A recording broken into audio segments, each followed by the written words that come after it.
Thank you, each and every one, for joining me for this time of fellowship in the Lord's principles. I welcome you to the Living Water Church of God Devotional. I'm always King, and I'm thankful that we can fellowship in the Word again. And today we will share a very powerful principle from 1 John chapter 3 and verse 18. The scripture reads, "My little children, let us not love in word, neither in tongue, but in deed and in truth." This is a very powerful principle that comes from the Father Himself. And this deals with how we love. I'm going to talk about a subject today. Actions must be consistent with our words. Our actions must be consistent with our words when it comes to love. This principle, it literally addresses each and every person on the planet. It does not exclude anyone. This principle is inclusive of everyone. And it is inclusive of everyone because when it comes to the way that we love, our actions must be, it is very imperative, with great emphasis, our actions must be consistent with our words. We live in a day and time right here, even in 2018. People will tell you all kind of things when it comes to love, to get inside of your head mentally, to get inside of your emotions, to even get inside of your finances. The power of words is so powerful, and it affects each and every one of us in different ways. So the Lord, He instructs us on today when it comes to love. Do not just love in the things that you say. Do not just love in having a very persuasive, manipulative, I cannot believe it's not butter conversation. But He tells us and instructs us to love in deed and in truth. In other words, our actions must flow together and must line up and be consistent with whatever we tell a person when it comes to loving them.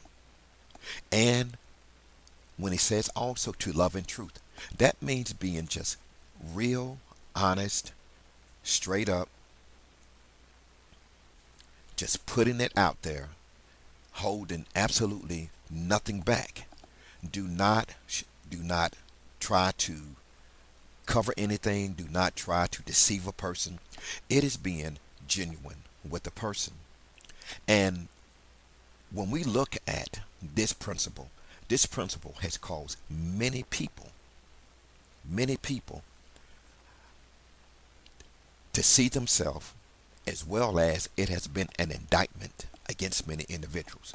When we look at things in relationships, personal relationships, when a person tells you that I love you, but yet you keep seeing the inconsistency of, they would say this to get inside of your head.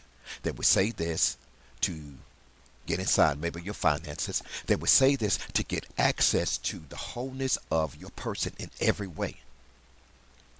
But yet, when it come time to demonstrate through their actions, not just your words, but also through their actions, you constantly see more inconsistency than you see consistency. That is a red flag.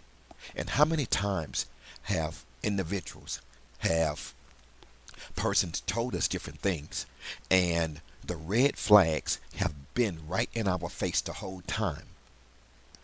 And many times we dismissed the red flags like it was a green light, like a green traffic light. And we kept allowing them passage and making allowance. And we found ourselves in a situation where we were consistently used or manipulated or hurt over and over and over. I remember a old wise statement or a proverb that my mother, that she taught to my brothers and sisters. And it goes like this: what you allow, it will continue. When we are dealing with actions, must be consistent with words. When you look at the example that God the Father set, and then you look at the example that Jesus the Son set, he came and demonstrated everything that his Father did. Whatever he said, his actions backed it up. When we have people in our lives and they consistently tell us things, but you do not see the demonstration of their actions, these are red flags. And we can allow these things to continue, or we can stop it, we can cut it off, we can address it, and we can deal with that thing right then and there. Too many times we have made allowance to be used, to be hurt, to be disrespected, because we just allowed people through the power of the words to soothe our mind, or to flatter us, to make us feel a certain kind of way. They said everything that we wanted to hear, but they did not demonstrate everything that they need to demonstrate to be consistent with the words that they were putting out. How many times, even when we look at personal relationships between men and women, how many times have maybe that male told you something, and he may have did what I call, he slow walked you. He was saying all of the things that maybe you were missing in your life. Or maybe that female, she was saying all of the things that maybe you was missing in your life as a male. And this person was saying things, but then when it came time to demonstrate, there was constant inconsistencies, or there were constant excuses of maybe the reason this wasn't done or the reason that wasn't done. And you found yourself getting mentally more bonded to this person, or emotionally bonded to this person, where you open up your well of trust to whatever they say. You believed it. You would take it to the bank. It was like a publisher's clearinghouse check that they would bring to your door week in and week out, that you believed that you could cash, and you would be getting $1,000 each week based off what they said. But you found out it was over time, from getting hurt, from getting used, from getting abused, from being lied to, that this was a counterfeit blank check. Even when it come down to things, even in the house of God, so many times things have happened in brothers and sister relationships as far as believers. It is so important that even in our relationship as believers, a prime example, maybe as a brother or a sister, maybe you have gone through a situation. Maybe you've gone through something, maybe health-wise, or some other type of situation. And it may have taken you away from the fellowship of your brothers and sisters, or maybe you were still in the fellowship of your brothers and sisters, going to church services. Well, if it was a situation where you needed to see the demonstration of the agape love of God, and someone tell you, "Oh, I love you, Brother John," just using this as an example. Maybe Brother John may have been going through cancer, or maybe a terminal situation for us with his health. And you may be out of church maybe 3 months. You have situations where sometimes you may not have one brother or sister to come see you, maybe while you are sick and shut in, maybe while you are going through your crisis, maybe while you may be in the hospital. And it may not be a health crisis, but it could be something else that is so serious that you need the love of God just demonstrated, maybe just through the presence of your family and God, your church family. There have been many situations where people have gone through just very serious situations where they may not have had one person from their church family that have expressed that I'm a fellow believer with you, but yet you are the person that is suffering this crisis. You may not have had one person show up maybe at your house, or show up maybe just to give an encouraging word, or just demonstrate through their presence, maybe a card, a hug, an encouraging word, that I love you, I'm thinking about you, I care about you. There are so many thousands of individuals that has happened to. And then let's just say the person makes it through their crisis. While they were going through, as stated, you may have had church family that did not show up.